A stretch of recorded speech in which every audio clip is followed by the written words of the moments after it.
নমস্কাৰ মৰমৰ ছাত্ৰ ছাত্ৰীসকল, তোমালোক সকলোকে পুনৰবাৰ স্বাগতম জনাইছোঁ আমাৰ ইউটিউব চেনেল আছাম ষ্টাডি ইনফত। আজি হৈছে ড্ৰিম HS 2026 থাৰ্ড লেকচাৰ আৰু অসমীয়াৰ প্ৰথমটো লেকচাৰ। আজি তোমালোকৰ HS ফাইনেলৰ কাৰণে বহুকেইটা ইম্পৰ্টেণ্ট কুৱেশ্যন লৈ আহিছোঁ। HS ফাইনেলৰ আগত এইকেইটা কুৱেশ্যন চাই যাবাই, তেতিয়াই তোমালোকে কি কৰিব পাৰিবা। যদি একো পঢ়া নাই তেতিয়াহ'লে বহুকেইটা কুৱেশ্যন তোমালোকে এইটো চেপ্টাৰ কৰিব পাৰিবা। আৰু কুৱেশ্যনটো তোমালোকে চাবা, আমি বহুত দেৰি নকৰোঁ, অতি সোনকালে আমি লেকচাৰটো শেষ কৰিম। আৰু তোমালোক খালি এটাই মনোযোগ জনাম, তোমালোকে শেষলৈকে চাবা আৰু যিমান পাৰা ৰিভিজন কৰিবা। তোমালোকৰ প্ৰথমটো কুৱেশ্যন ইয়াত দিয়া আছে যে অতি চমু প্ৰশ্নাৱলী 1 নম্বৰৰ কাৰণে কিন্তু এইবোৰ কুৱেশ্যন আমি হয়। আৰু এই কুৱেশ্যনবোৰ ক'ৰ পৰা লৈছোঁ তোমালোকে সুধিব পাৰা। এই কুৱেশ্যনবোৰ আমি কুৱেশ্যন বেংক ছল্ভ কৰিছোঁ 2012 পৰা 25লৈকে। যিমানবোৰ কুৱেশ্যন বেংক আছে আমি সকলোবোৰ চাইছোঁ, তাৰ পৰা আমি কিছুমান ইম্পৰ্টেণ্ট কুৱেশ্যন তোমালোকৰ বাবে আনিছোঁ। এই ভিডিঅ'টো চোৱাৰ পিছত আৰু একো চাব নালাগে। তোমালোকৰ প্ৰথমটো কুৱেশ্যন ইয়াত কি দিয়া আছে চোৱা, মোৰ মাতৃমুখ দৰ্শন শীৰ্ষক পাঠটো ক'ৰ পৰা সংগ্ৰহ কৰা হৈছে।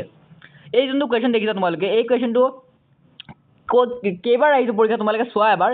এই কুৱেশ্যনটো 17টো আহিছে, এই কুৱেশ্যনটো 18টো আহিছিলে, এই কুৱেশ্যনটো আৰু বহুবাৰ 21টো আহিছিলে। তাৰ মানে এই কুৱেশ্যনটো বহুতেই ইম্পৰ্টেণ্ট হয় তোমালোকৰ বাবে। প্ৰথম কুৱেশ্যনে হয় আৰু তোমালোকৰ পাঠ্যক্ৰমৰো হয়তো এইটো প্ৰথম কুৱেশ্যন হয়। তো এই এনচাৰটো তোমালোকে ভালদৰে চোৱা, এই এনচাৰটো তোমালোকে পৰীক্ষাত কৰি আহিব পাৰা, তেতিয়াহ'লে কিন্তু তোমালোকে এটা ভাল স্ক'ৰ কৰিব পাৰিবা। জাষ্ট তোমালোকে ইয়াত লিখিব লাগে, ডক্টৰ নগেন শইকীয়াৰ সম্পাদিত বেজবৰুৱাৰ ৰচনাৱলীৰ প্ৰথম খণ্ডৰ পৰা সংগ্ৰহ কৰা হৈছে এই মোৰ মাতৃমুখ দৰ্শন চেপ্টাৰটি। ঠিক আছে, তোমালোকৰ নেক্সট কুৱেশ্যন দিয়া আছে, মাথা পুত শব্দৰ অৰ্থ কি। HS 18ত আহিছিলে। তো এই চোৱা, কৰ্মৰ প্ৰতি অৱহেলাৰ ফলত উপজা দুশ্চিন্তা। ইয়াৰ মানেটো কি চোৱা, তোমালোকে এতিয়া ধৰি লোৱা পঢ়া নাই ইমান দিন পঢ়া শুনা কৰা নাছিলে, যাৰ বাবে কি হৈছে এতিয়া তোমালোকৰ দুশ্চিন্তা উপজি আছে।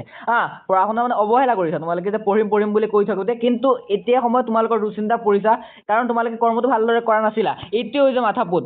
চিম্পল অৰ্থত বুজিব গ'লে এইটোৱে মাথাপুত। মাথাপুত মানে হৈছে কৰ্মৰ প্ৰতি অৱহেলাৰ ফলত উপজা দুশ্চিন্তা। বেজবৰুৱাৰ শ্ৰীকৃষ্ণ কথা কি বিষয়ৰ গ্ৰন্থ। শ্ৰীকৃষ্ণ কথা য'তেই থাকিব, তোমালোকক মই শ্বৰ্টৰ কাৰণে কৈ দিছোঁ, শ্ৰীকৃষ্ণ কথা তোমালোকে য'তেই দেখিবা, শ্ৰীকৃষ্ণ মানে কি তত্ত্ব কথা আহি যাব। ঠিক আছে, তো চিম্পলি ইয়াত কি কৰিবা, তত্ত্বমূলক গ্ৰন্থ দি দিবা। শ্ৰীকৃষ্ণ কথা কি বিষয়ৰ গ্ৰন্থ, তত্ত্বমূলক গ্ৰন্থ। কমেডি অফ হিৰৰ অসমীয়াৰ ভাঙনি ভ্ৰমৰংগ কোন চনত প্ৰকাশ পাইছিল। ভ্ৰমৰংগ কিমান চনত ভাঙনি পাইছিল। এই কুৱেশ্যনটো কিন্তু HS 20ত আহিছিলে। মষ্ট ইম্পৰ্টেণ্ট কুৱেশ্যন হয়, কাৰণ 20ত অহাবোৰ 26ত অহাৰ খুব এটা হাই চান্স থাকে। তোমালোকে ভালদৰে চাই লোৱা, এই কুৱেশ্যনটো মনত ৰাখিবা। এইবাৰ হাফ ইয়াৰতো আহিছিলে বহু ঠাইত।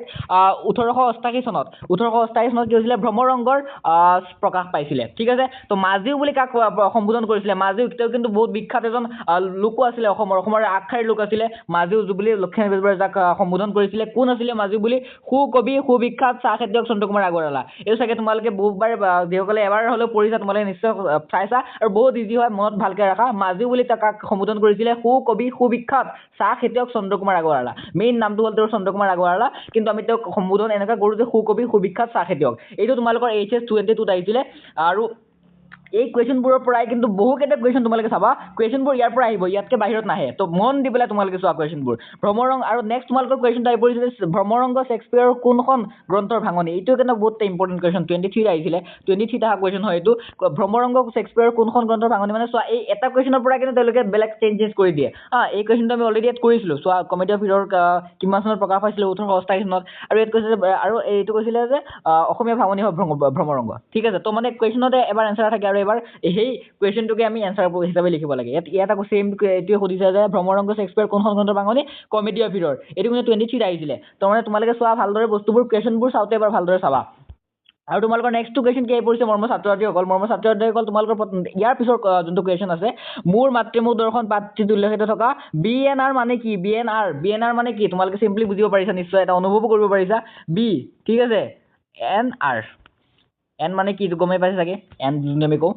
এইটো হ'ল বেংগল, বি দি হ'ল বেংগল, এন দি হ'ল নাগপুৰ। বেংগল নাগপুৰ যোনটো ট্ৰেইনৰ নাম আছিলে, সেই ট্ৰেইনৰ নামটো ইয়াত BNR শ্বৰ্ট ফৰ্মত দিয়া হৈছে। ঠিক আছে, তো চিম্পলি মৰমৰ ছাত্ৰসকল তোমালোকে বুজিব পাৰিছে বুলি মই অনুভৱ কৰিছোঁ, আশা কৰিছোঁ।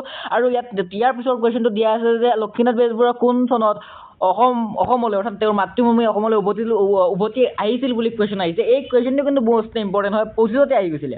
25ত আহিছিলে, এইবাৰ অহাৰ চান্স কম আছে। তথাপি যদি এইবাৰ ব্যতিক্ৰমী প্ৰশ্নত অহাৰ চান্স থাকি যায়, সেইবাবে মই এই কুৱেশ্যনটো দিছোঁ, কাৰণ এই কুৱেশ্যনটো অলপমান ট্ৰিকিও হয়। কিমান চনত আহিছিলে, 1930 চনত। চিম্পলি মনত ৰাখা, লক্ষ্মীনাথ বেজবৰুৱা অসমলৈ কিমান চনত আহিছিলে, 2025 চনত। কিমান চন আহিছিলে 1930 চনত আৰু এইটো 2025 চনত আহিছিলে তোমালোকৰ এক্সামত আৰু তোমালোকৰ এতিয়া এক নম্বৰ এইকেইটা কুৱেশ্যন চালে তোমালোকৰ এনাফ হ'ব বুলি মই ভাবিছোঁ কাৰণ এইকেইটা কুৱেশ্যনতকৈ আৰু এক্সট্ৰাকৈ আহিব নোৱাৰে এতিয়া তোমালোকৰ মূল্যাংক 2 বা 3ৰ আমি কুৱেশ্যনবোৰ চাম এতিয়া আৰু এতিয়া চমু প্ৰশ্নাৱলী কিন্তু এইবোৰ ইমান বহলাই লিখিব নালাগে 2 বা 3 বহুতো ছাত্ৰই কি কৰে 1 পেজ 2 পেজ লিখি দিয়ে তেতিয়া তোমালোকৰ চাবা অসমীয়াত টাইমটো তোমালোকৰ জাষ্ট লছ হ'ব তোমালোকে অসমীয়াত যিমানখন লিখিব লাগে যিমান কুৱেশ্যন থাকে যিমান মাৰ্ক থাকে তাৰ ওপৰত বেছ কৰি তোমালোকে এনচাৰবোৰ লিখিবা বেছি লিখিব কেৱল টাইম নষ্ট নকৰিবা আৰু এইবোৰ কুৱেশ্যন কিন্তু তোমালোকে চোৱা স্কুলত টিচাৰসকলে ভালদৰে নপঢ়ায় যাৰ বাবে ষ্টুডেণ্টখিনি কি হয় বিপাঙত পৰে কিন্তু এই ভিডিঅ'টো আজি যোনে চাব তোমালোকে সকলোৱে শ্বেয়াৰ কৰি দিবা কিন্তু ভিডিঅ'টো আৰু কেনেকুৱা লাগিছে নিশ্চয় কমেণ্ট বক্সত জনাই দিবা আৰু তোমালোকে চোৱা নেক্সট কুৱেশ্যন কি আছে লক্ষ্মীনাথ বেজবৰুৱাই কিয় অসমীয়া চুটিগল্পৰ জনক বুলি কোৱা হয় অসমীয়া চুটিগল্পৰ জনক বুলি কাক জনা যায় এইটো এটা কুৱেশ্যন আহিব পাৰে কিন্তু চোৱা ইয়াতে কিন্তু কুৱেশ্যনবোৰ সোমাই আছে লক্ষ্মীনাথ বেজবৰুৱা কিয় অসমীয়া চুটিগল্পৰ জনক বুলি জনা যায় আৰু অসমীয়া চুটিগল্পৰ জনক বুলি কাক জনা যায় এইটো কুৱেশ্যন কি হ'ব চিম্পলি এনচাৰ কি হ'ব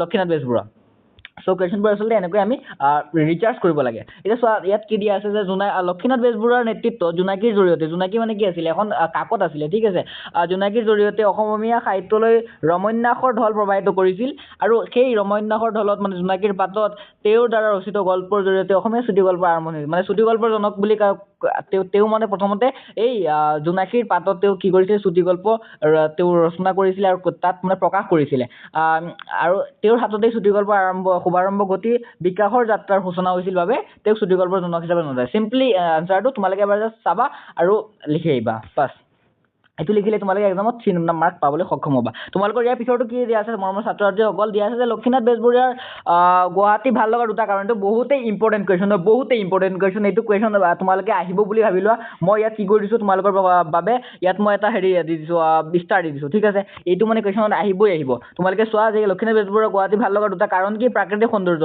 এটা হ'ল প্ৰাকৃতিক সৌন্দৰ্য খুব মনত ৰাখিবলগীয়া কথাই হয় বা খুব ইজিলি মনত থাকিব প্ৰাকৃতিক সৌন্দৰ্যৰ বাবে গুৱাহাটী ফেমাছ আৰু এটা হ'ল ঐতিহাসিক উৎকৰ্ষ ইয়াত কিন্তু ঐতিহাসিক বহুখিনি ঘটনা হৈ গৈছিলে গুৱাহাটীত যাৰ বাবে কি হৈছে গুৱাহাটী ভাল দুটা কাৰণ বুলি ক'লে ইয়াত 2 মাৰ্ক থাকে 2 মাৰ্কটো তোমালোকে আৰামত কেৰি কৰিব পাৰিবা ইয়াৰ পিছৰ কুৱেশ্যনটো দিয়া আছে মৰমৰ ছাত্ৰ ছাত্ৰীসকল যথা নিযুক্ত হস্মি তথা কৰুমি এই পদৰ পদফাকিৰ অৰ্থ কি এইটো কিন্তু HS 2020 আহিছিলে কিন্তু 2020 আহিছিলে মানে এতিয়া চোৱা ইয়াত কৈছে যে যি কামত নিযুক্ত হৈছোঁ সেই কামেই কৰিম আচলতে এইটোৱে হয় ইয়াৰ ফাকিৰ অৰ্থ এই ফাকিৰ ইয়াত এনচাৰটো দিয়া আছে এই পদফাকিৰ অৰ্থ হ'ল যি কামৰ বাবে নিযুক্ত হৈছোঁ তাকেই কৰি আছোঁ মানে যি কামৰ বাবে তোমালোকে এটা কামত যদি লাগি গৈছা তাৰমানে সেই কামটো শেষ নোহোৱালৈকে তোমালোকে কি কৰিবা এৰি নিদিবা সেইটোৱে হৈছে এই কথা পদফাকিৰ অৰ্থ মৰমৰ ছাত্ৰ ছাত্ৰীসকল ইয়াৰ পিছৰ যোনটো কুৱেশ্যন আছে তোমালোকৰ বাবে খুবেই এটা ইণ্টাৰেষ্টিং কুৱেশ্যন হয় লক্ষ্মীনাথ বেজবৰুৱাই লিখা দুখন শস্যবংগ ৰচনাৰ নাম লিখা ঠিক আছে আমি সকলোৱে জানোতে হাহাবলগীয়া এখন তেওঁৰ কিতাপ এইটো কিন্তু আমাৰ সকলোৰে মই যেতিয়া পঢ়িছিলোঁ সেইটো মোৰ এটা খুব কি আছিলে বহুত ভাল লগা টপিক এটা আছিলে চোৱা লক্ষ্মীনাথ বেজবৰুৱাই লিখা দুখন শস্যবংগ ৰচনাৰ নাম হ'ল কৃপাবৰ বৰুৱাৰ কাকতৰ টোপোলা ঠিক আছে কৃপাবৰ বৰুৱাৰ কাকতৰ টোপোলা আৰু ছেইম এই কৃপাবৰ বৰুৱাৰ উভতনি এই চোৱা এই মানে মনত ৰাখিবলৈ ইজি কৃপাবৰ বৰুৱাৰ কাকতৰ টোপোলা আৰু কৃপাবৰ বৰুৱাৰ উভতনি এই দুটা হ'ল হাস্যবংগাত্মক ৰচনা ঠিক আছে মৰমৰ ছাত্ৰ ছাত্ৰীসকল তোমালোকৰ বাবে বহুকেইটা কুৱেশ্যন আমি ইতিমধ্যে আলোচনা কৰিছোঁ আৰু অতি কম সময়ত আৰু কিছুমান সময়ৰ পিছত তোমালোকে এই চেপ্টাৰটো 100% কুৱেশ্যন চাবা কুৱেশ্যন বেংকত থকা PYQ তোমালোকে গোটেইখিনি কৰিলা এতিয়া চোৱা নেক্সট কুৱেশ্যন তোমালোকক কি দিয়া আছে ফৰিয়াদ আৰু খাচৰ কাঠি শব্দৰ অৰ্থ কি এই কুৱেশ্যন কিন্তু 22ত আহিছিলে 22ত অহা মানে কি তোমালোকৰ এইবাৰ আহাৰ চান্সটো কি আছিলে এইবাৰ আহাৰ চান্সটো গ্ৰাফটো কিন্তু বহুত ওপৰলৈ গৈ আছে ঠিক আছে তাৰ মানে এইবাৰ আহাৰ চান্সটো বহুতেই বেছি ভালদৰে চাই লোৱা ফৰিয়াদটো অকণমান আনকমন এইটো কুৱেশ্যন সেইবাবে আহাৰ চান্সটো বেছি থাকে ফাৰিয়াদ মানে কি ফাৰিয়াদ মানে হৈছে গোচৰ আৰু খাচৰ কাঠি মানে কি চাবি কাঠি ঠিক আছে গোচৰ মানে ক'লে ফাৰিয়াদ ঠিক আছে ফাৰিয়াদ মানে গোচৰ আৰু খাচৰ কাঠি মানে চাবি কাঠি ঠিক আছে মনত ৰাখিছা মৰমৰ ছাত্ৰ ছাত্ৰীসকলে ইয়াৰ পিছৰটো কুৱেশ্যন আহি পৰিছে তোমালোকৰ বাবে মোৰ মাতৃমুখ দৰ্শন পাঠত মাজিও আৰু জ্ঞান বুলি বেজবৰুৱাই কাক কৈছিল ঠিক আছে অলৰেডি তোমালোকে শ্বৰ্ট কুৱেশ্যন এনচাৰ এইটো কৰি আহিছা এতিয়া আমি আকৌ পুনৰ কৰিম ডাঙৰ প্ৰশ্ন চোৱা এই সৰুবোৰ মিলাই পেলাই এতিয়া ডাঙৰ কুৱেশ্যনবোৰ দিছে আৰু এইটো HS 23 আহিছিলে চোৱা মৰমৰ ছাত্ৰ ছাত্ৰীসকল মোৰ মাতৃমুখ দৰ্শন লেখকে মাজিও বুলি কাক সম্বোধন কৰিছিল তোমালোকে নিজে ৰিকল কৰা কবি ঠিক আছে সুকবি সুবিখ্যাত চাহ খেতিয়ক কোন আছিলে চন্দ্ৰকুমাৰ আগৰৱালা আৰু জ্ঞান বুলি কাক সম্বোধন কৰিছিলে জ্ঞান বুলি আৰ্ল কলেজৰ প্ৰিন্সিপাল গুৱাহাটীৰ যোনখন আৰ্ল কলেজ আছে আৰ্ল কলেজৰ principal mister J Barua barrister at law mister J Barua বুলি লিখি আহিলে তোমালোকে এক্সামত এইটো 100% মাৰ্ক তোমালোকে কেৰি কৰিবা তো বেৰিষ্টাৰ এট লৰ বহুতৰ মন নাথাকে সেইটো কাৰণে তোমালোকক মই কৈ দিছোঁ তোমালোকে এক্সামত গৈ পেলাই মিষ্টাৰ জে বৰুৱা লিখি আহিলে তোমালোকে হৈ যাব মানে আৰ্ল কলেজৰ প্ৰিন্সিপাল জে বৰুৱা এতিয়া তোমালোকৰ নেক্সট কুৱেশ্যন আহি পৰিছে মোৰ ছাত্ৰ ছাত্ৰীসকল মাতৃমুখ দৰ্শন শব্দ দুটাৰ জৰিয়তে লক্ষ্মীনাথ বেজবৰুৱাই প্ৰকৃত অৰ্থত কোনোগৰাকী মাতৃমুখৰ দৰ্শনৰ কথা কৈছে আৰু কোন ঠাইৰ পৰা তেওঁ মাতৃমুখ দৰ্শন কৰিবলৈ আহিছিল আৰু এই কুৱেশ্যন কিন্তু 24ত আহিছিলে এই কুৱেশ্যন তোমালোকে 24ত যদি তোমালোকে কুৱেশ্যন পেপাৰটো চাইছা 24ত আহিছিলে এই কুৱেশ্যনটো সেম কুৱেশ্যন তোমালোকৰ 18ত আহিছিলে 16ত আহিছিলে মানে এইবাৰ অহাৰ চান্স ৰেটটো অলপমান আছে আৰু এইটো বহুত ইজি কুৱেশ্যন হয় ইয়াত কি কৈছোঁ মাতৃমুখ দৰ্শন শব্দৰ জৰিয়তে লক্ষ্মীনাথ বেজবৰুৱাই মাতৃভূমি অসমক সম্বোধন কৰিছে ঠিক আছে এই বহুত ইজি তেওঁ মাতৃভূমি বুলি মানে মাতৃমুখ দৰ্শন বুলি কাক বুজাইছে অসমৰ তেওঁৰ মাতৃভূমি অসমক দৰ্শন কৰাৰ কথা তেওঁ কৈছিলে আৰু মাতৃমুখ দৰ্শন কৰিবলৈ তেওঁ ক'ৰ পৰা আহিছিলে আমি সকলোৱে যদি চেপ্টাৰটো এবাৰ হ'লে পঢ়িছা তোমালোকে ভালদৰে এবাৰ পঢ়িবা কিন্তু এতিয়া ৰিভিজন হৈ আছে তোমালোকৰ জাষ্ট তোমালোকে যদি চেপ্টাৰটো এবাৰ পঢ়া নাই তেনেহ'লে চেপ্টাৰটো এবাৰ পঢ়িবা উৰিষ্যাৰ সম্বলপুৰৰ পৰা তেওঁ মাতৃমুখ দৰ্শন কৰিবলৈ অসমলৈ আহিছিল আৰু কিমান চনত তোমালোকৰ চনটো মই ইতিমধ্যে কৈ আহিছোঁ কিন্তু তোমালোকৰ মনত আছে তোমালোকে ৰিকল কৰা কিমান আছিলে তোমালোকে কমেণ্ট বক্সত লিখি দিবা চোৱা এতিয়া তোমালোকৰ নেক্সট কুৱেশ্যন দিয়া আছে কি কৈছে যে নকৰিলোঁ শিৱে মাধৱক নমস্কাৰ ইটো মাথাবোধ মোৰ হৈল মহাভাৰ উল্লিখিত পংক্তি দি ক'ৰ পৰা উদ্ধৃত কৰা হৈছে লেখক কোন এইটো HS 25ত আহিছে তাৰ মানে হ'ল চেম প্ৰচেছৰ কুৱেশ্যন কিন্তু এইবাৰ অহাৰ চান্স বহুত বেছি চ' এনেধৰণৰ কুৱেশ্যনবোৰ তোমালোকে য'তেই পোৱা সেইটো ভালদৰে চাবা আৰু এই কুৱেশ্যনটো অহাৰো চান্স বহুত বেছি মোৰ ছাত্ৰ ছাত্ৰীসকল কাৰণ এইবাৰ বহুত ট্ৰিকি কুৱেশ্যন দিব তোমালোকৰ এক্সামত তোমালোকে নিশ্চয় চাবা কৈছে মোৰ মাতৃমুখ দৰ্শন পাত্ৰী পৰা এই উক্ত কবিতা ফাঁকি মানে উক্ত পদ ফাঁকি তুলি দিয়া হৈছে মোৰ মাতৃমুখ দৰ্শন পাত্ৰীৰ পৰা আৰু ইয়াৰ লেখক কোন আমি সকলোৱে জানো যে লক্ষ্মীনাথ বেজবৰুৱা হৈছে এই পাঠটোৰ লেখক ঠিক আছে মৰমৰ ছাত্ৰ ছাত্ৰীসকল ইয়াৰ তোমালোকৰ এতিয়া তোমালোকে শৰ্ট কুৱেশ্যনখিনি কৰিলা এতিয়া তোমালোকৰ 4-5 নম্বৰ মেক্সিমাম 5 নম্বৰ থাকে এইবোৰ কুৱেশ্যনত এই কুৱেশ্যনবোৰ আমি আলোচনা কৰিম আৰু এতিয়া এই কুৱেশ্যনবোৰক আচলতে ৰচনাধৰ্মী প্ৰশ্নাৱলী বুলি কয় আৰু এই কুৱেশ্যনবোৰ তোমালোকক মই জাষ্ট এবাৰ পঢ়ি দিম তোমালোকে নিজে অনুভৱ কৰিব পাৰিবা তোমালোকে চোৱা কি দিছে কুৱেশ্যনটো প্ৰথমটো কুৱেশ্যন দিয়া আছে যে মোৰ মাতৃমুখ দৰ্শন পাত্ৰী শীৰ্ষক পাত্ৰী লেখকে সম্বলপুৰৰ পৰা গুৱাহাটীলৈ কৰা ৰেল যাত্ৰাটি বৰ্ণনা আগবঢ়োৱা আৰু এই কুৱেশ্যনটো 7ত আহিছিলে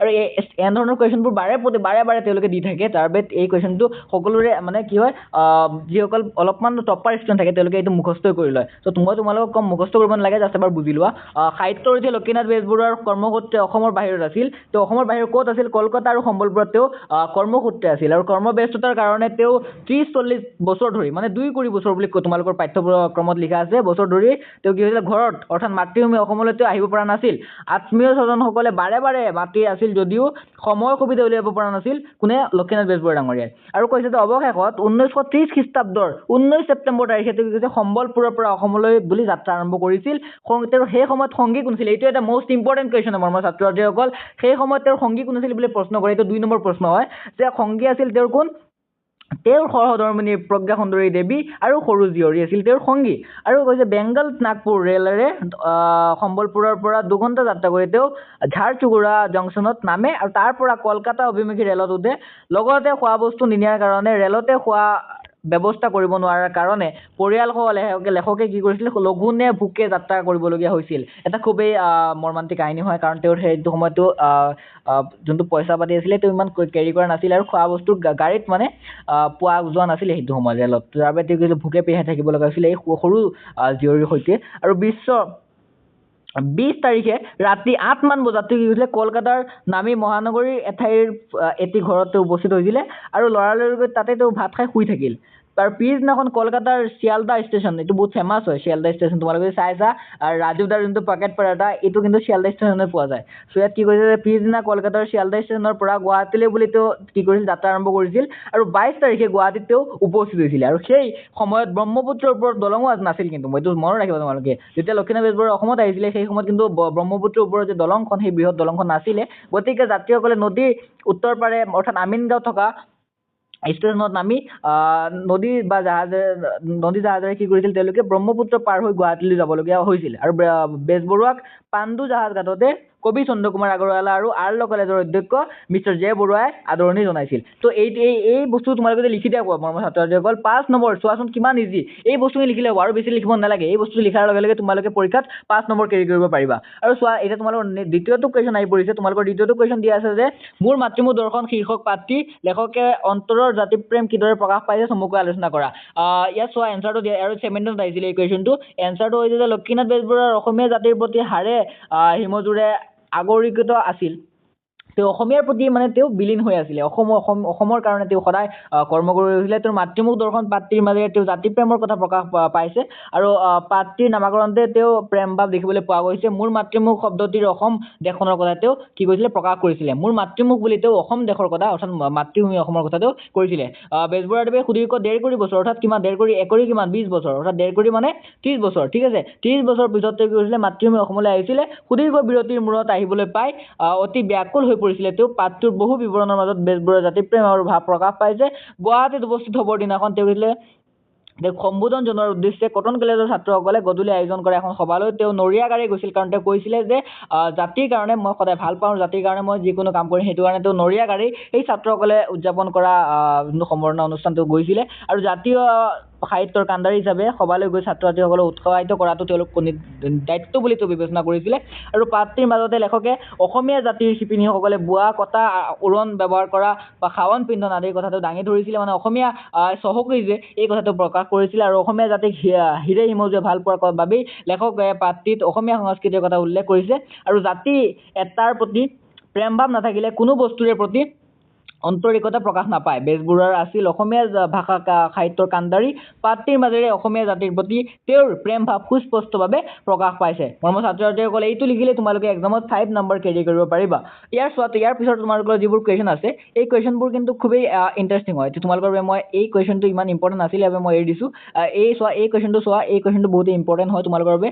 আৰু অনেক কাৰণত গুৱাহাটী মোৰ ভাল লাগে। লক্ষ্মীনাথ বেজবৰুৱাই গুৱাহাটী ভাল লগাৰ কাৰণ কি বা গোটেইকেইটা লিখা বুলি তেওঁ কৈছে। চোৱা অলৰেডি আমি দুটা মাত্ৰ কি কৰিছিলোঁ ডিছকাছ কৰিছিলোঁ। কিন্তু চোৱা 23 কি কৰিছিলে বহুকেইটা সুধিছিলে। ইয়াত 5 মাৰ্কৰ কাৰণে আহিছিলে। তো 5 মাৰ্কৰ কাৰণে তোমালোকৰ আহিব পাৰে। মই কৈছোঁ যে এই কুৱেশ্যনটো বহুত ইম্পৰ্টেণ্ট হয়, তোমালোকে ভালদৰে চাই লোৱা। 2 মাৰ্ক বা 5 মাৰ্কৰ হ'লেও এইটো আহিবই। তোমালোকে চোৱা মৰমৰ ছাত্ৰ ছাত্ৰীসকল ইয়াত কি দিয়া আছে। লক্ষ্মীনাথ বেজবৰুৱাৰ দুটাটো তোমালোকে অলৰেডি পঢ়ি আহিছা। লক্ষ্মীনাথ বেজবৰুৱা গুৱাহাটী ভাল লগাৰ দুটা কাৰণ কি গুৱাহাটীৰ উত্তৰে ব্ৰহ্মপুত্ৰৰ মাজত উমানন্দ আছিলে আৰু নীলাচল পাহাৰত অৱস্থিত মা কামাখ্যা মন্দিৰ আৰু অশ্বক্লান্ত আদি অলেখ আছিলে। মানে এই সমূহেৰে গুৱাহাটীতে তেওঁ কি হৈছিলে গুৱাহাটী ফেমাছ আছিলে সেইটো সময়ত। আৰু গুৱাহাটী যে বিখ্যাত আছিলে এইসমূহ প্ৰাকৃতিক যিবোৰ আমাৰ মন্দিৰ আছে, প্ৰাকৃতিক আমাৰ যিবোৰ দ্বীপ আছে সেইবাবে তেওঁ কি কৰিছিলে ভাল পাইছিলে। আৰু এইবোৰেই প্ৰাকৃতিক সৌন্দৰ্য কি অতুলনীয় কৰি তুলিছে বুলি তেখেতে কৈছিলে। আৰু দ্বিতীয়টো কি আছিলে দ্বিতীয়টো কাৰণ আছিলে গুৱাহাটী মহানগৰত চিত্ৰাচল যোনটো পাহাৰত অৱস্থিত নৱগ্ৰহ মন্দিৰৰ বাবে তেওঁ কি কৰিছিলে বিখ্যাত। আৰু তাত তেওঁ মানে সেইটো কাৰণে তেওঁ অসম ভাল পাইছিলে। আৰু গুৱাহাটীৰ প্ৰাকৃতিক সৌন্দৰ্যৰ বাবে তেওঁ গুৱাহাটীক ভাল পাইছিলে। আৰু ঐতিহাসিক উৎকৰ্ষৰ বাবেও তেওঁ নিশ্চয় কি গুৱাহাটী ভাল পাইছিলে। প্ৰাচীন জ্ঞান গৌৰৱ গৰিমা যে অসমৰ বহুত আছে তাৰ বাবে অসমক তেওঁ ভাল পাইছিলে। আৰু নিশ্চয় এইকেইটা লিখিলে তোমালোকে এক্সামত কি কৰিব 5 নম্বৰ আহিলে তোমালোকে কেৰি কৰিব পাৰিবা। আৰু যদি 2 নম্বৰ আহে তেন্তে অনলি যিকোনো দুটা তোমালোকে এক্সামত লিখি দিবা। এতিয়া চোৱা তোমালোকৰ বাবে প্ৰসংগ সংগতি দৰ্শাই ব্যাখ্যা কৰা আছে বহুকেইটা, যিকেইটা মই তোমালোকৰ বাবে PDF মই ৰেডি কৰিছিলোঁ। চ' আৰু দুটা আছে, দুটা মই তোমালোকক কৰি দিছোঁ। ঠিক আছে, নেক্সট দিন তোমালোকৰ আৰু এটা চেপ্টাৰ কৰিম। চ' আৰু লাষ্ট তোমালোকৰ দুটা কুৱেশ্যন আছে, দুটা মই কৰিয়ে দিছোঁ বাৰু। প্ৰসংগ সংগতি দৰ্শাই ব্যাখ্যা কৰা। ইয়াত তোমালোকৰ দিয়া আছে চোৱা মৰমৰ ছাত্ৰ ছাত্ৰীসকল। দশে নাৰী বিবৰ্জিত হয় সুপুষ্পজিত আহে। মানে এইটো HS 22ত আহিছিলে, 24ত আহিছিলে। 24ত অহা মানে এইবাৰ অহাৰ খুবেই চান্স বেছি। আৰু কৈছে যে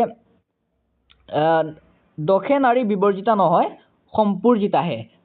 উক্ত পদভাগী ক'ৰ পৰা উলিওৱা হৈছে মানে প্ৰসংগ সংগতি দৰ্শাই ব্যাখ্যা কৰা বুলি এই লাইনটো দিছিলে। আৰু এই লাইনটো অহাৰ চান্স এইবাৰ বহুত বেছি, কাৰণ 24ত আহিছিলে। 24ত অহা মানে এইবাৰ অহাৰ চান্সটো মেক্সিমাম থাকে। তো তোমালোকে ভালদৰে চোৱা, মন দি পেলাই এবাৰ চোৱা খালি, তেতিয়া তোমালোকে এক্সামত লিখিব পাৰিবা।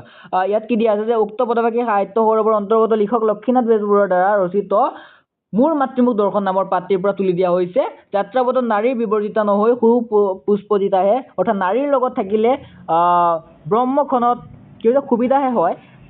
তাকে ক'বলৈ উক্ত শ্লোকটি কি কৰিলে তেওঁ অৱতাৰণা কৰিছে। লেখকৰ দৃষ্টিত ৰেল যাত্ৰা কৰোঁতে বয় বস্তু দেখা শুনা বা ৰেলৰ টিকেট পৰ্যন্ত কিনা বা ঘণ্টাই ঘণ্টাই ফলটো বা পিঠাখন বা চাহ বা পানী টোপোলা যতনাই খোৱা বাটৰ লোকক ৰেলৰ খোটালিৰ ভিতৰৰ পৰা উলিয়াই দিয়া বা পাটিখন পাৰি কি গাৰুটো মূৰত ওপৰত গুজি দিয়া বা বিচনাৰে কি কৰে বিচনাৰে বিচি ঠাণ্ডা শীতল এটা বায়ু নিজৰ শৰীৰত দিয়া বা ইত্যাদি 101টা সৰু বৰ কাম ৰেলৰ পথত নাৰীয়ে সুসম্পাদিত হৈ যাত্ৰা সুখ্যাতিৰে কি কৰে কৰি তোলে। আৰু সেয়েহে লেখকৰ দৃষ্টিত নাৰীৰ পথত যে গলগ্ৰহ নহয় বৰং গলৰ মালাহে হয় বুলি তেওঁ কবিয়ে ভাবিছিলে আৰু কবিয়ে এই কথাটো খুব সুন্দৰভাৱে প্ৰকাশ কৰিছিলে। আৰু এতিয়া তোমালোকে চোৱা মৰমৰ ছাত্ৰ ছাত্ৰীসকল, তোমালোকৰ আৰু এটা প্ৰসংগ সংগতি যোনটো মই শেষৰ যোনটো মই প্ৰসংগ সংগতি লৈ আহিছোঁ, এইটো খুবেই এটা ইজি হয় তোমালোকৰ বাবে। কৈছে যথা নিযুক্ত অস্মি তথা কৰমি, তোমালোকে অলৰেডি পাই আহিছা, মানে যি কামৰ বাবে নিযুক্ত হৈছে সেই কামে কৰি আছোঁ। এতিয়া চোৱা এই কুৱেশ্যনটোক লৈ ইয়াত কি দিছিলে যে লক্ষ্মীনাথ বেজবৰুৱাই এই পদটি ক'ত কি অৱতাৰণা কৰিছিল চমুকৈ লিখা। 24ত আহিছিলে, মানে এইবাৰ আৰু চান্স বেছি, মই 24ত আহাবোৰে বেছি দিছোঁ তোমালোকক। চোৱা এই কুৱেশ্যনটো কিয় দিয়া আছিলে, এনচাৰটো কি হ'ব, যথা নিযুক্ত অস্মি তথা কৰমি। এই সংস্কৃত পদটিৰ অৰ্থ হ'ল যি কামৰ বাবে নিযুক্ত হৈছোঁ তাকে কৰিছোঁ। কৰ্মসূত্ৰে উৰিষ্যাৰ সম্বলপুৰত থাকিবলৈ লোৱা সাহিত্যৰথী লক্ষ্মীনাথ বেজবৰুৱাই 1.5 কোটি বছৰৰ পিছত 1930 চনত কি কৰিছিলে, মাতৃভূমি অসমলৈ তেওঁ উভতি আহিছিলে। আৰু 22 ছেপ্টেম্বৰ তাৰিখে তেওঁ গুৱাহাটীত উপস্থিত হৈছিলে। তেওঁ সম্বৰ্ধনা জনোৱাৰ বাবে কটন কলেজৰ ছাত্ৰসকলে গধূলি এখন সভাও অনুষ্ঠিত কৰিছিলে।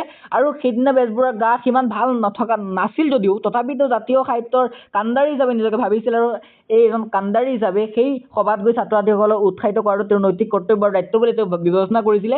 ঈশ্বৰে যেন তেনেবোৰ কাম কৰিবলৈ তেওঁক পৃথিৱীলৈ পঠিয়াইছে সেয়া বুলি তেওঁ ভাবিছিলে। আৰু এনে ভাৱ প্ৰকাশ কৰিবলৈ লেখকে উক্ত পত্ৰী কি কৰিছিলে, অৱতাৰণা কৰিছিলে। আৰু আজিৰ দিনটোৰ আটাইতকৈ শেষৰটো প্ৰশ্ন আহি পৰিছে মৰমৰ ছাত্ৰ ছাত্ৰীসকল তোমালোকৰ বাবে।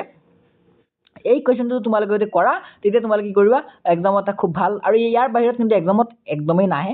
আৰু এইটো চোৱা 25ত আহিছিলে, মানে এই 25ত অহা কুৱেশ্যনটো তোমালোকে নিজেই পঢ়ি ল'বা, কাৰণ ইমান এটা চান্স নাই। মই দেখিছোঁ 25ত অহাটো 26ত অহা চান্স বহুতেই কম। আৰু তথাপি তোমালোকে এবাৰ চাই ল'বা স্ক্ৰীনশ্বট মাৰি। আৰু ইয়াৰ পিছতো যোনটো কুৱেশ্যন আছে এই কুৱেশ্যনটো অহাৰ চান্স বহুত বেছি। মই তোমালোকক কৈ দিছোঁ কি দিয়া আছে যে কালৰ পিতনিৰ আজি অসমৰ শীৰ্ণ দিন, কি কৈছে, কালৰ পিতনিত আজি অসমৰ শীৰ্ণ দীৰ্ণ। এই মানে ইয়াক কি হৈছিলে, প্ৰসংগ সংগতি দৰ্শাব দিছে। তো উত্তৰটো চোৱা মৰমৰ ছাত্ৰ ছাত্ৰীসকল, কি হ'ব, কালৰ পিতনিত আজি অসমৰ শীৰ্ণ দীৰ্ণ। উপৰোক্ত বাক্যশাৰী আমাৰ অসমীয়া পাঠ্যপুথি কি আছিলে, তোমালোকৰ অসমীয়া পাঠ্যপুথিৰ নাম কি সাহিত্য সৌৰভ, ঠিক আছে। এতিয়া কি হ'ব, আমাৰ অসমীয়া পাঠ্যপুথি অসমীয়া সাহিত্য সৌৰভৰ অন্তৰ্গত ৰসদাস লক্ষ্মীনাথ বেজবৰুৱাৰ দ্বাৰা ৰচিত মোৰ মাতৃমুখ দৰ্শন নামৰ প্ৰবন্ধটিৰ পৰা তুলি অনা হৈছে। মানে এই লাইনটো তোমালোকে প্ৰতিটো প্ৰসংগ সংগতি নিদিয়ক কিয় এই লাইনটো ছেইম থাকে। তাৰপিছত চোৱা, সোণত সুবগা চৰা অসমীয়া আইয়ে চিৰকাল অসমবাসীক গৌৰৱান্বিত কৰি আহিছে। ইয়াৰ প্ৰাকৃতিক সৌন্দৰ্য ঐতিহাসিক উৎকৰ্ষ প্ৰাচীন গৰিমাই অসমবাসীক যেন বিশ্ব দৰবাৰত জিলিকাই তুলিছে। নিশ্চয় কি ইয়াৰ প্ৰাকৃতিক সৌন্দৰ্য টুৰিষ্টবোৰক কি কৰে, অসমলৈ এট্ৰেক্ট কৰে। আৰু ইয়াৰ যে ঐতিহাসিকবোৰ গুণ আছে সেইবোৰ চাবলৈ কিন্তু টুৰিষ্টবোৰ অসমত আহে। আৰু তাৰ বাবে কিন্তু এটা বহুত হিউজ এমাউণ্টৰ প্ৰফিট আমাৰ অসমত হৈ আছে। চ' চিৰদিন অসমীয়াৰ গৌৰৱৰ ধ্বজা হৈ অসম আজি যেন কালিৰ কি হৈছে, চিৰদিন অসমৰ গৌৰৱৰ ধ্বজা হৈ অসমৰ আজি যেন কি হৈছে কালৰ পিৰণত ম্লান পৰি গৈছে। এটা কালৰ হেৰিত পৰি পেলাই অসমৰ যেন আজি কেনেকুৱা এটা সেই অতীতৰ যোনটো এটা মনোমোহা দৃশ্য আছিলে সেইটো নাইকিয়া হৈ পৰিছে। এটা সৌন্দৰ্য যে আছিলে মানুহবোৰে কিন্তু লেতেৰা কৰি দিছে। যুগ যুগ ধৰি বিভিন্ন জাতি জনজাতি অসমৰ মাতৃত অসম মাতৃৰ বুকুত কি কৰিছিল তেওঁলোকে, অহা আঘাতে যদিও অসম মাতৃক জীৰ্ণ কৰি তুলিছে। আমি জানো যে বহু জাতি জনজাতি অসমত কি আছিলে, অসম মাতৃৰ বুকুত ঠাই লৈছিল বুলি কবি ভাবিচাৰ কৰিছে। সেইসকলে যে আঘাত দিছে অসম মাতৃক, সেই আঘাতে কি অসম মাতৃক জীৰ্ণ কৰি তুলিছে নেকি? তাৰপিছত ভাবিছে তথাপি কেতিয়াও দুৰ্বল কৰিব পৰা নাই যেন অসম মাতৃক, জন্মভূমি অসম মাতৃক যেন তথাপি তেওঁলোকে দুৰ্বল কৰিব পৰা নাই, ইমান শক্তিশালী।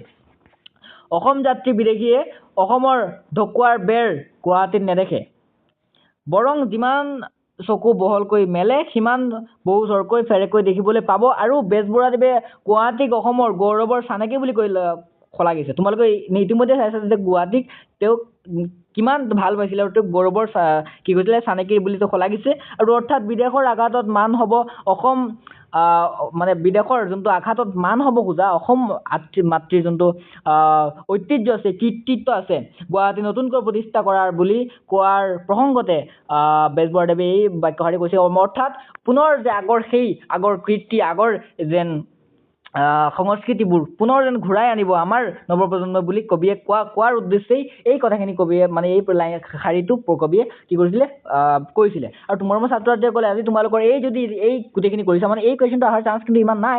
মই প্ৰথমতে তোমালোকৰ যিবোৰ কুৱেশ্যন দিছোঁ এইখিনি আহিব 100% মই কৈ দিছোঁ, ইয়াৰ বাহিৰে আৰু একোৱেই নাহে। নেক্সট তোমালোকৰ কোনটো চেপ্টাৰ লাগিব মৰমৰ ছাত্ৰ ছাত্ৰীসকল তোমালোকে মোক কৈ দিবা, নেক্সট কোনটো চেপ্টাৰ লাগে, তেতিয়া মই তোমালোকক দিবলৈ সহজ হ'ব। তোমালোকে গ্ৰামাৰ লাগে, ৰিপৰ্ট ৰাইটিং লাগে, লেটাৰ ৰাইটিং লাগে, কি লাগে গ্ৰামাৰৰ বা অসমীয়াৰে হওক বা ইংলিছৰে হওক কোনটো চেপ্টাৰ লাগে মোক এভৰিথিং ক'বা, তেতিয়া মই তোমালোকক দিবলৈ চেষ্টা কৰিম। আৰু কোনোবাই যদি এই PDF টো ল'ব বিচাৰিছে তোমালোকে চাব পাৰা যে এই PDF টো মই বহুত ৰেডি কৰি বনাইছোঁ 6 মাহৰ পৰা, যাৰ নামটো হ'ল Dream HS 2026। তোমালোকে জাষ্ট কোনোবাই বাই কৰিব বিচাৰা 8453896881 এই নাম্বাৰ তোমালোকে কি কৰিবা এটা মেছেজ কৰি দিবা। আৰু তোমালোকৰ বাবে এটা ছাৰপ্ৰাইজ আনিছোঁ, যিসকলে এতিয়ালৈকে তোমাৰ ভিডিঅ'টো চাই আছা তোমালোকে নিশ্চয় এটা তোমালোকৰ সপোন আছে ভাল, সেইবাবে তোমালোকে শেষলৈকে ৰৈ আছিলা। তোমালোকে যদি এই ভিডিঅ'টো শেষলৈকে চাই আছা অৰ্থাৎ তোমালোকে এজন ভাল ছাত্ৰ আৰু নিশ্চয় ভাল মাৰ্ক কেৰি কৰিব পাৰিবা। যিসকলে এই আজি মই ভিডিঅ'টো আপলোড কৰাৰ পিছত প্ৰথম 5জন ছাত্ৰ ছাত্ৰীয়ে যিসকলে মোক এই ভিডিঅ'টোত কি কৰিব মোক মেছেজ কৰিব যদি PDF টো তোমালোকৰ লাগে, তেনেহ'লে এই PDF টোৰ প্ৰাইচ ৰিয়েল হয় 100 Rs। তোমালোকে যদি প্ৰথমতে মোক মেছেজ কৰা 5জনক অনলি 5জনক কি কৰিম মই সেই কোৰ্চটোৱে 50% ডিছকাউণ্ট অৰ্থাৎ 50 rupeesত মই তোমালোকক দি দিম। আৰু এই কোৰ্চটো বাই কৰাৰ লগে লগে তোমালোকে এক্সক্লুচিভ এটা গ্ৰুপতো জইন হৈ যাবা, যাৰ ফলত য'ত মই কি কৰিম তোমালোকক ইম্পৰ্টেণ্ট আৰু বহুতো কথা কৈ থাকিম আৰু তোমালোকে ডাইৰেক্টলি মোক সেই ডাউটবোৰ সুধিব পাৰিবা। আৰু যদি এতিয়া আজিৰ ভিডিঅ'টো একো তোমালোকে বুজি পোৱা নাই মোক কমেণ্ট বক্সত জনাবা, মই তোমালোকক ৰিপ্লাই কৰিবলৈ চেষ্টা কৰিম। ধন্যবাদ। পুনৰ দেখা দেখুৱাম আৰু এটা এনাৰ্জেটিক ক্লাছৰ সৈতে, আৰু ক্লাছটো কেনেকুৱা লাগিছে মাষ্ট বি তোমালোকে জনাবা, ঠিক আছে। পুনৰ দেখা দেখুৱাম আৰু এটা এনাৰ্জেটিক ক্লাছৰ সৈতে, তেতিয়ালৈকে তোমালোকে ছেফ থাকা। জয় হিন্দ, জয় ভাৰত।